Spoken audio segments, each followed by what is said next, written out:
بسم اللہ الرحمن الرحیم۔ اللہ کے نام سے شروع جو بڑا مہربان نہایت رحم والا ہے۔ السلام علیکم دوستو، یوٹیوب میں خوش آمدید۔ ناظرین، آج میری ویڈیو کا موضوع ہے حضور صلی اللہ علیہ وسلم اور خدیجہ رضی اللہ عنہ کی پہلی ملاقات کب ہوئی۔ اس کے بارے میں جاننے کے لیے میری ویڈیو کو فل واچ کریں۔ چلیں شروع کرتی ہوں۔ بسم اللہ الرحمن الرحیم۔ حضرت خدیجہ رضی اللہ تعالیٰ عنہ عام طور پر رات کی تاریکی میں اپنے سہیلیوں کے ہمراہ کعبہ کا طواف کرنے کے لیے جاتی تھیں۔ ایک رات کو جب طواف کعبہ کے لیے گئی تھیں، طواف بجا لانے کے بعد کعبہ کے دروازے کے سامنے کھڑی ہو کر اپنے پروردگار سے راز و نیاز کرنے میں مشغول ہوئیں اور نصف شب کو گھر لوٹیں۔ بستر پہ لیٹتے ہی آپ سو گئیں اور آپ نے خواب میں سورج کو انسان کی شکل میں دیکھا کہ مکے کے آسمان سے طلوع ہو کر رفتہ رفتہ ان کے گھر کی طرف آ رہا ہے۔ جب سورج ان کے گھر میں پہنچا تو وہاں پر رک کر اس نے تمام دنیا میں نور پھیلا دیا اور لوگ جوک در جوک اس سورج کو دیکھنے کے لیے ان کے گھر آ رہے تھے۔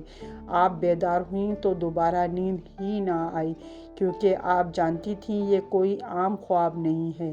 صبح اور سورج طلوع ہونے کے بعد وہ فوراً اپنے چچا زاد بھائی ورقہ بن نوفل کے گھر گئیں اور جو کچھ خواب میں دیکھا تھا اسے من و عن کے سامنے بیان کیا۔ جوں ہی ان کی بات ختم ہوئی، ورقہ بن نوفل کے چہرے پر ایک خوبصورت مسکراہٹ رونما ہوئی اور انہوں نے حضرت خدیجہ رضی اللہ تعالیٰ عنہ سے مخاطب ہو کر کہا، مبارک ہو تم پر اے میری چچا زاد بہن، اگر تمہارا خواب صادق ہوا تو نور نبوت تمہارے گھر آئے گا اور تمہارے گھر کا نور تمام عالم کو منور کرے گا۔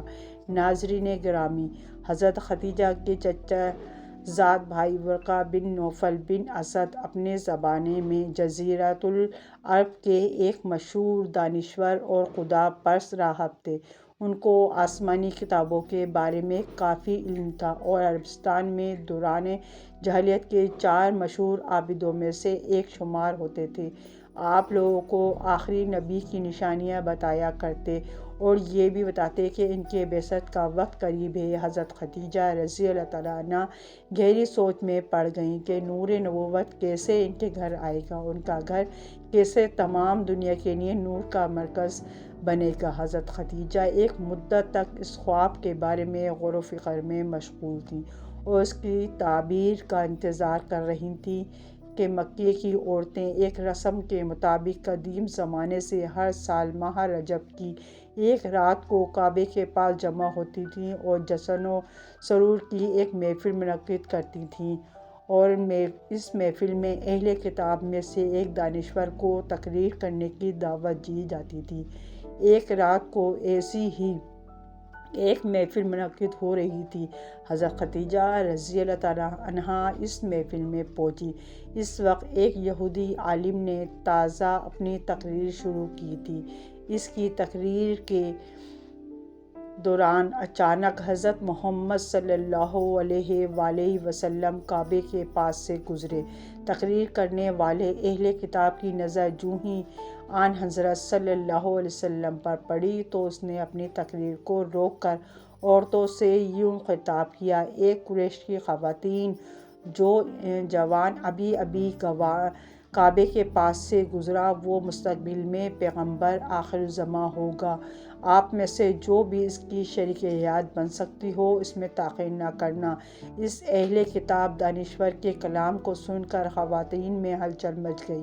ان میں سے بعض عورتیں اس دانشور کے کلام پر ہنستی تھیں اور بعض عورتیں مذاق اڑاتی تھیں اور بعض عورتیں اس کو برا بھلا کہتی تھیں۔ بہرحال محفل شور و غل اور ہلچل سے دوچار ہوئی اور عورتیں متفرق ہو گئیں۔ حضرت خدیجہ رضی اللہ تعالیٰ گھر چلی گئیں اور اپنے خواب اور یہودی عالم کی باتوں میں تلاش کرنے لگی۔ اگلے دن حضرت خدیجہ رضی اللہ تعالیٰ عنہ اپنی کنیز کو اس یہودی دانشور کے پاس بھیجا اور اسے اپنے گھر آنے کی دعوت دی۔ یہ اہل کتاب دانشور جب حضرت خدیجہ رضی اللہ تعالیٰ عنہ کے گھر پہنچا تو حضرت خدیجہ رضی اللہ تعالیٰ عنہ نے اس سے سوال کیا کہ ایک دانشور، آپ نے کیسے سمجھا کہ محمد خدا کے پیغمبر ہیں؟ یہودی عالم نے جواب میں کہا، میں نے ان کی صفات کو تورات میں پڑھا ہے۔ تورات میں آیا ہے کہ پیغمبر آخر الزماں کے ماں باپ ان کے بچپن میں دنیا سے چلے جائیں گے، ان کی کفالت، پرورش اور حفاظت ان کے جد کریں گے اور وہ قریش کی ایک خاتون سے شادی کریں گے جو اپنی قوم کی عظیم خاتون ہوں گی اور قبلے میں امیر اور صاحب تدبیر ہوں گی۔ اس کے بعد اس یہودی دانشور نے حضرت خدیجہ رضی اللہ تعالیٰ سے مخاطب ہو کر کہا، اے خدیجہ رضی اللہ تعالیٰ عنہ، میری اس بات کو اپنے پاس محفوظ رکھنا اور اسے فراموش نہ کرنا۔ اس کے بعد اس دانشور نے آن حضرت صلی اللہ علیہ وسلم کی عظمت و جلال کے بعد چند اشعار پڑھے اور واپس جاتے وقت حضرت خدیجہ رضی اللہ عنہ سے مخاطب ہو کر کہا، کوشش کرنا کہ محمد کو نہ کھو دینا، ان کے ساتھ شادی کرنے میں دنیا و آخرت کی سعادت ہے۔ حبیب خدا سرور کائنات احمد مصطفیٰ حضرت محمد صلی اللہ علیہ وسلم 25 برس کے ہوئے تو خود سالی نے مکے کو گھیر لیا تو جناب ابو طالب نے حضرت محمد صلی اللہ علیہ وسلم سے مخاطب ہو کر کہا، اے میرے بھتیجے، ہم سخت حالت سے دوچار ہیں، میں بھی بوڑھا اور تنگ دست ہو چکا ہوں اور زندگی کے آخری ایام گزار رہا ہوں۔ میری تمنا ہے کہ مرنے سے پہلے آپ کے لیے ایک شریک حیات کو منتخب کروں تاکہ آپ شادی کریں اور میں بھی اطمینان و سکون کے ساتھ اس دنیا کو وداع کر جاؤں، لیکن مالی مشکلات میری اس تمنا کو عملی جامہ پہنانے میں رکاوٹ بنی ہوئی ہے اور آپ کے مستقبل کے بارے میں فکر مند ہوں۔ جناب ابو طالب نے اپنی بات کو جاری رکھتے ہوئے فرمایا، اے محمد، قریش کا تجارتی کاروان عنقریب تشکیل پا کر شام جا رہا ہے۔ ختیجہ بنت خویلد ہماری رشتہ دار ہے اور کافی دولت مند ہے۔ مکے کے بہت سے لوگوں نے ان سے مال اور سرمایہ قرض کے طور پر لیا ہے اور ان کے مال سے تجارت کرتے ہیں۔ اگر آپ ختیجہ کے پاس جائیں گے تو مجھے یقین ہے کہ وہ آپ کو کافی مال دیں گی۔ اس سرمایے سے مال خرید کر قریش کے کاروان کے ہمراہ آپ شام چلی جائیں، شاید اس تجارت کے نتیجے میں آپ صلی اللہ علیہ وسلم کو کوئی نفع مل جائے اور خداوند تعالیٰ ہماری زندگی کی بعض مشکلات کو حل کر دے۔ دوسری طرف حضرت ختیجہ بنت خویلد کے پاس رسول اللہ صلی اللہ علیہ وسلم کی صداقت و امانت کی خبریں متواتر پہنچ رہی تھیں۔ ابھی چچا ابو طالب کے ساتھ رسول اللہ صلی اللہ علیہ وسلم کی باتیں جاری تھیں کہ حضرت خدیجہ رضی اللہ تعالیٰ کا غلام یہ پیغام لے کر آ گیا کہ ختیجہ آپ کو اپنا مال دے کر تجارت کے لیے شام بھیجنا چاہتی ہیں اور وہ فرماتی ہیں جتنا معاوضہ وہ دوسروں کو دیتی ہیں آپ کو اس سے دگنا دیں گی۔ اس پر ابو طالب نے آپ صلی اللہ علیہ وسلم کو کہا، ابن کئی پیر شیخ نے مصرع سے مخاطب ہو کر کہا، ھذا واللہ نبیہ تجدہ اخبار مشمولۃ و کتبہن، خدا کی قسم یہ تو وہی نبی ہے جس کی صفحات ہمارے علماء کتابوں میں لکھے ہوئے پاتے ہیں۔ تیسرا واقعہ یہ پیش آیا کہ مصرع نے دیکھا کہ جب تیز گرمی ہوتی تو بادل نبی اکرم صلی اللہ علیہ وسلم پر سایہ کر رہے ہوتے تھے۔ یہ سب کچھ دیکھ کر مصرع تو آپ صلی اللہ علیہ وسلم سے بہت زیادہ متاثر تھا۔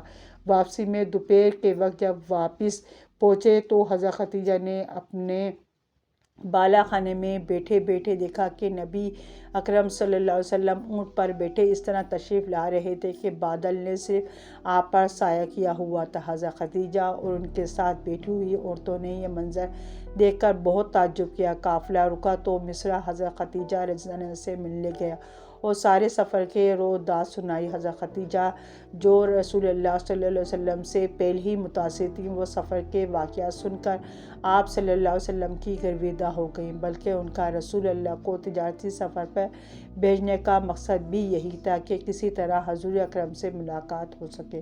چنانچہ مصرع کو کہا گیا کہ اب محمد صلی اللہ علیہ وسلم کو بھیجو تاکہ میں ان سے تجارت کا حساب لے سکوں۔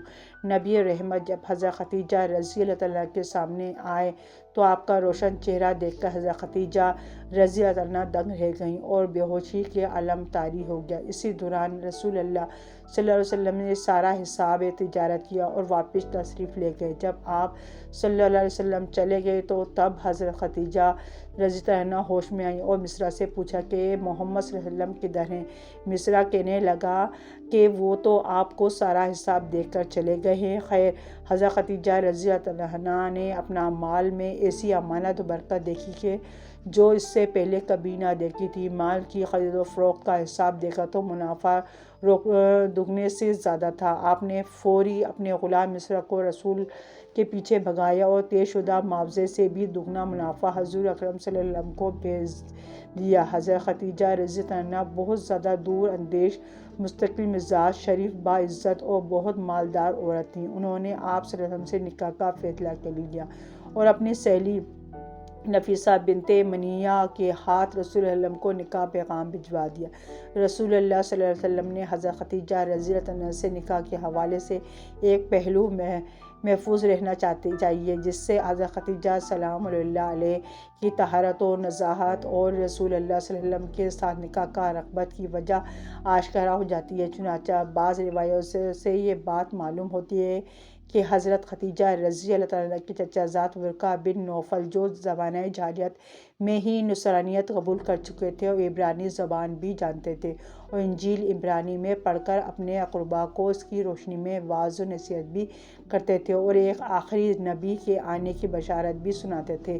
عمر کے اعتبار سے یہ بزرگ تھے اور حضرت خدیجہ رضی اللہ عنہا ان کے یہ نصاحت اور سچے نبی کی بشارت بہت شوق و رغبت سے سنتی تھیں۔ نیز یہ بھی سنتی تھیں کہ اس نبی عظیم الشان کی بعثت کا زمانہ قریب ہے اور اس حوالے سے انہوں نے ورقہ بن نوفل سے کافی کچھ سن رکھا تھا۔ چنانچہ رسول اللہ صلی اللہ علیہ وسلم کی صداقت و دیانت اور دیگر صفات کمال کا ذکر سنا اور ورقہ بن نوفل کی بتلائی ہوئی بعض علامات نبوت آپ صلی اللہ علیہ وسلم میں پائیں تو انہوں نے اپنے غلام مصرع کے ساتھ رسول اللہ صلی اللہ علیہ وآلہ وسلم کو مال تجارت دے کر اسی لیے بھیجا کہ آپ صلی اللہ علیہ وآلہ وسلم کے تجارتی مالی معاملات میں سفر میں آپ صلی اللہ علیہ وسلم کے اخلاق و عادات کا مزید مشاہدہ کر سکیں۔ اسی لیے بعض روایت میں ہے کہ انہوں نے غلام کو ہدایت کی تھی کہ سفر کے تمام واقعات نوٹ کرے اور واپسی پر پوری تفصیل بتائے۔ اسی ہدایت کی روشنی میں غلام نے آپ صلی اللہ علیہ وسلم کی برکت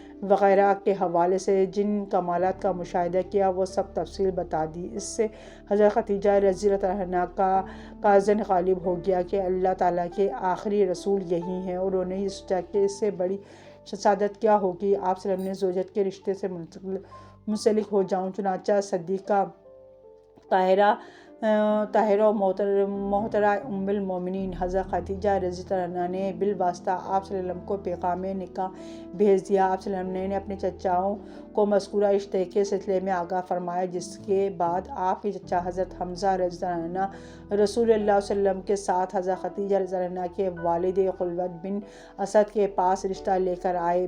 بمطابق روایت ابن اسحاق، جبکہ ممبروں دیگر کے قول کے مطابق حضرت خدیجہ رضی اللہ عنہا کے والد کا انتقال ہو چکا تھا اور حمزہ رشتہ لے کر حضرت خدیجہ کے چچا عمرو بن اسد کے پاس تشریف لائے۔ رشتہ طے ہونے کے بعد نبی آخر الزماں صلی اللہ علیہ وسلم اور حضرت خدیجہ رضی اللہ عنہا کے نکاح کی تقریب حضرت خدیجہ رضی اللہ عنہا کے گھر میں منعقد ہوئی۔